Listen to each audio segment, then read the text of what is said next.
What areas about your team concern you the most ahead of SEC play? Consistency, probably.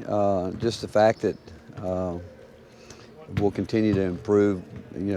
Our defense has to get better in terms of consistently,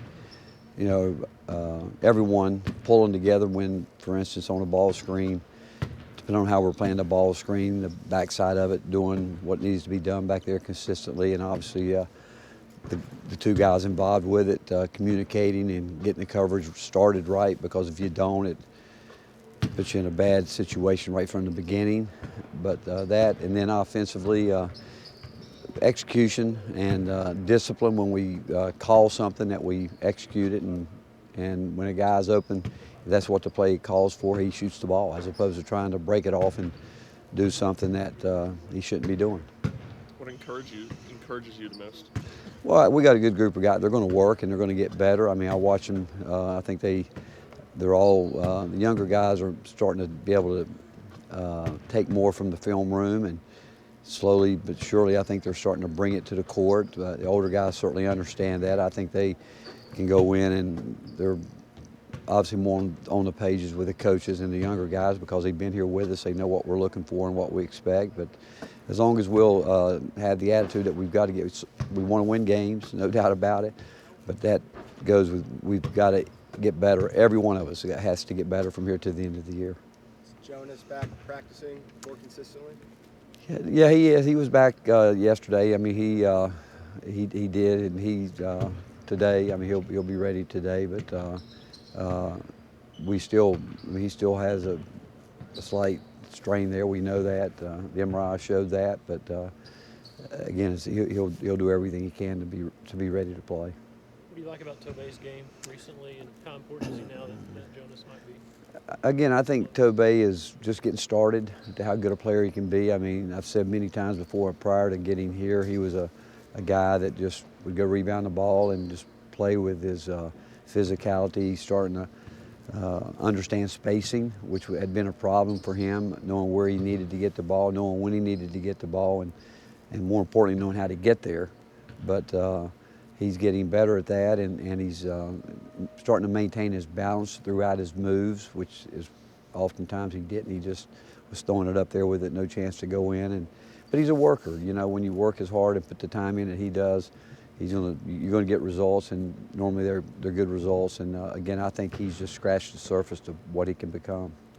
Coach Morrell has been around. It seems like he's been around forever. Just, what kind of a player have you seen from him this year? How's he changed? Again, I think he's been effective every year. I mean, we recruited Matt Morrell, and he, his body's in great shape. He certainly has worked on his shot through the years. He defends, and he's a good player. And he's just like, I'm sure they say the same thing about Josiah and Santi about being around for a long time. And because of that, they've been through a lot of tough situations. They can handle most of them, and I don't think it's any different with Morrell. You said that Santi needs to take more three-pointers. Is there a way to scheme him open more, or is it just him pulling the trigger? No, I think he's got to pull the trigger when he's open. I think it's that simple. Is 13 games enough tape to prepare for a coach in his first season and a roster that's pretty different from last year? Yeah, oh yeah, there's no doubt. I mean, you start the season and pretty much, you feel prepared going into even your first game. Even when you go back and take some stuff from last year and maybe an exhibition game, you get a feel. But Chris Beard's done just an incredible job everywhere he's ever been. And you know what his teams are. They take on his personality. They're going to play really hard, execute. They don't beat themselves. They definitely aren't going to beat themselves. They don't turn the ball over. And he really does a terrific job of getting his players in positions to where they can be at their best, and just have the utmost respect for him, because I've known him for a long time, and I know how he's worked his way up to become one of the best in this business, and have a lot of admiration for him and what he's done everywhere he's ever been. In what ways has playing with Josiah been beneficial for Dalton? Well, I think he's got another guy out there. Again, I do think people are concerned about Josiah shooting the ball, so it stretches the floor. And the more you can stretch the floor and give guys a chance to have space to work in, it helps. But I think also his experience, and I think Josiah's demeanor, and even Santi and Zakai on the court, where they're really trying to continue to talk Dalton through situations that he's never been in before. And but I think it's just the fact that he's really playing alongside all three of those guys. What do you like about what JP gave you the other night? Were you starting to get an idea of what you're going to get from him more routinely? Well, what surprised me, the minutes he put in. I didn't think he could stay out there that long and be effective. And you know, he ran the court. He really started, again, like Tobey, starting to understand space on the floor, where he needs to be. But we felt from day one, once he decides in his mind and matures and realizes this is not. You know, what can I say? It's serious. It's serious, and he's got to be serious every minute he's out there on the court to get better and understand how hard it is. It's hard. It's hard to play this game the right way, and it goes back to how much you're willing to put into it. And in his situation all year would be, you know, the cardio, toughness. You know, being able to play when you're tired, fight through it.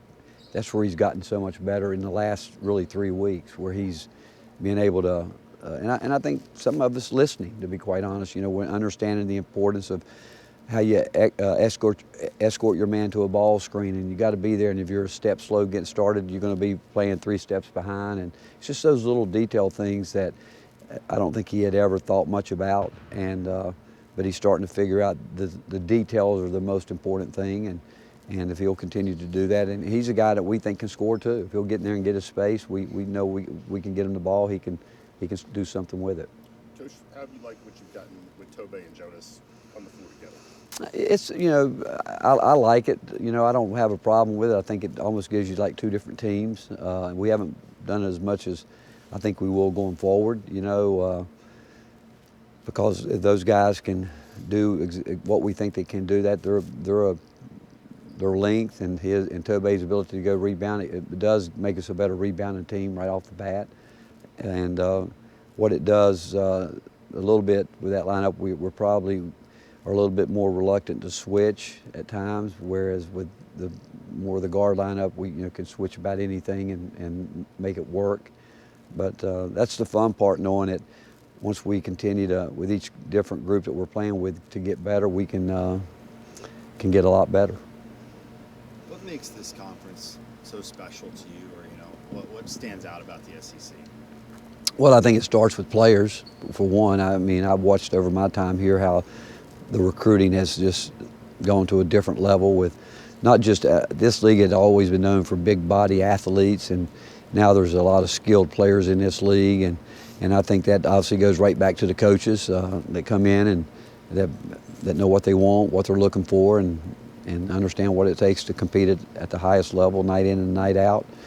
And there's no doubt from my very first meeting here, Commissioner Sankey said that he would do everything from his side to put us there with the best leagues in the country. He's done that in a lot of different ways, but one of them is our officiating has improved so much to where you truly believe every night you go out, you're going to get a good game from there. And when I first came in the league, that wasn't so. So it's been a lot of things that have come together, but it goes back to the coaches and the players and coaches that, and I think too, our scheduling outside the league has gotten so much better than when I first got here, with everybody trying to play a much tougher non-league schedule. What's kind of the decision to put Jordan Gainey more in the point guard position and not Jemiah as much anymore? We're going to use them all. It's all of them. We're going to, depending on what we think the game calls for and where it's there. I mean, we've got 4 guys that we think we can play at a point, really 5 when you throw Santi there, but if you watch us play on a missed shot, everybody's going to handle the ball, so it just depends on what the game calls for. Coach, the way Ole Miss is shooting right now, how they can spread you out, how tough is that? Well, not only can he spread you out, but they got some guys inside you got to deal with, and they've got 2 terrific shot blockers. Again, a lot of credit goes to the players, but again, Coach Beard is just, what I said earlier, is just putting them in a great position to be effective and hard to defend. Anything else? All right, thanks, Coach. All right, thank you. Appreciate it.